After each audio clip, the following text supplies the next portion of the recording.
केजरीवाल होशियारपुर में 11 किलोमीटर दूर आनंदगढ़ के धमधजा विपश्यना सेंटर में 10 दिन तक रहेंगे। सारा इंतजाम पंजाब सरकार कर रही है। अब केजरीवाल होशियारपुर पहुंचे तो 3 दर्जन से ज्यादा गाड़ियों का लंबा चौड़ा काफिला उनके साथ था। इसमें एम्बुलेंस थी, जैमर थे और फायर ब्रिगेड की गाड़ियां भी थी। 100 से ज्यादा पंजाब पुलिस के जवान केजरीवाल की सुरक्षा के लिए तैनात किए गए थे। केजरीवाल के लाभ लश्कर की तस्वीरों पर पंजाब से लेकर दिल्ली तक राजनीति हुई। अकाली दल के नेता दलजीत सिंह चीमा ने कहा, केजरीवाल शांति की तलाश में विपश्यना के लिए आए हैं तो उन्हें शांति के साथ आना चाहिए था। पंजाब की शांति भंग करने की क्या जरूरत थी। चीमा ने कहा कि विपश्यना तो बहाना है। दिल्ली में केजरीवाल को वीवीआईपी ट्रीटमेंट नहीं मिल रहा है, इसलिए वीआईपी ट्रीटमेंट का मजा लेने के लिए वो पंजाब में आए हैं।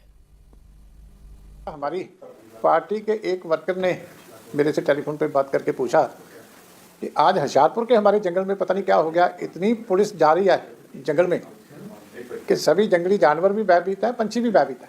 तो बाद में पता चला कि दिल्ली से एक आम आदमी यहाँ उपासना करने के लिए आया। तो आप अपने मन की शांति के लिए सारे जंगल की शांति क्यों खराब कर रहे हैं? रहने आने तो चुप करके आके आप अपने जा सकते से आसानी से, किसी को बताने की क्या जरूरत होती है। ये वहाँ अब राज खत्म हो गया तो पंजाब में अपने आनंद ले रहे हैं सारे, तो इनकी तो मजे लगे हुए हैं कि सारी पंजाब की सरकार इनकी खिदमत में लगी रहती है।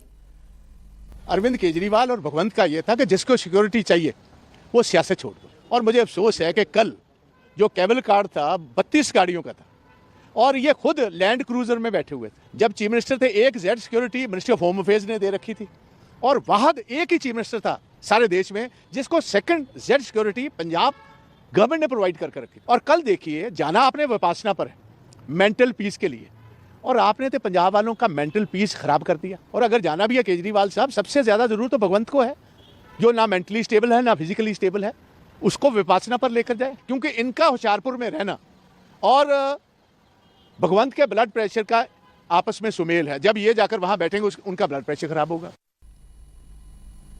अरविंद केजरीवाल जी कल विपासना के लिए होशियारपुर गए, लेकिन नज़ारा देखने वाला था। 50 से ज़्यादा बड़ा गाड़ियों का काफिला था, 2-2 करोड़ रुपए की लैंड क्रूजरें थी बीच में, 100 से ज़्यादा पुलिस कमांडो साथ चल रहे थे, एम्बुलेंस चल रही थी, फायर ब्रिगेड की गाड़ियाँ चल रही थी और ये शांति लेने गए थे। ये कैसी शांति है जिसके लिए पंजाब के लोगों के खजाने से लाखों रुपया उड़ाया जा रहा है? ये कैसी शांति है जिसके लिए सारे होशियारपुर को जगाया जा रहा है? अरविंद केजरीवाल जी वो मसीहा बनकर निकले थे जो वैगनार में घूमते थे और जैसे ही सत्ता मिली अपना असली रंग दिखाया। अब विपासना के लिए भी उनको 100 कमांडो चाहिए, 50 गाड़ियों का काफिला चाहिए, इससे कम में उनकी विपासना भी नहीं होती। निर्णय है। लेकिन ये जो तामझाम में जीने की इनको आदत हो गई ना, हम लोग तो बार बार कहते थे कि ये सत्ता का लोभी है। आज नहीं, मैं तो 10 साल से कह रहा हूं। जब ये सादगी की चीजें बांट बांट के उस पर वोट बटोरते थे तब भी हम कहते थे कि सादगी इनका एक दिखावा था, एक ढकोसला था, और वो सामने निकल कर आया है। सत्ता और सत्ता से मिलती हुई जो अय्याशी है और जो ऐश है उसमें इतनी इनको आदत पड़ गई है कि अपनी विपासना में भी वो 100 गाड़ियों का काफिला लेकर चल रहे हैं। सरकार ड्रग माफिया पर एक्शन ले रही है। पंजाब में ड्रग्स के कारोबार में इन तीनों पार्टियों के नेता शामिल हैं। ये एमएचए ने जानकारी दी थी। एमएचए जो अमित शाह जी के तहत आता है कि अरविंद केजरीवाल जी के ऊपर जान का खतरा बना हुआ है, उनके ऊपर थ्रेट परसेप्शन है, जिस वजह से केंद्र सरकार ने उनको Z+ सिक्योरिटी मुहैया कराई है। ये गंदी राजनीति छोड़ के भाजपा को इनको दिल्ली के मुद्दों पर अपना फोकस लाना चाहिए। अरविंद केजरीवाल जी को सुबह शाम गाली निकालने से कुछ नहीं होगा। और बीजेपी वाले ही ये झूठ इसलिए फैला रहे हैं क्योंकि वो तिल मिला गए हैं। जो एक्शन हम पंजाब में ड्रग माफिया के अगेंस्ट लगातार ले रहे हैं, क्योंकि ये सारा जो ड्रग का मेनेस था वो अकाली और बीजेपी ने के रेजीम में फ्लरिश हुआ, उन्होंने ही पनाह दी थी।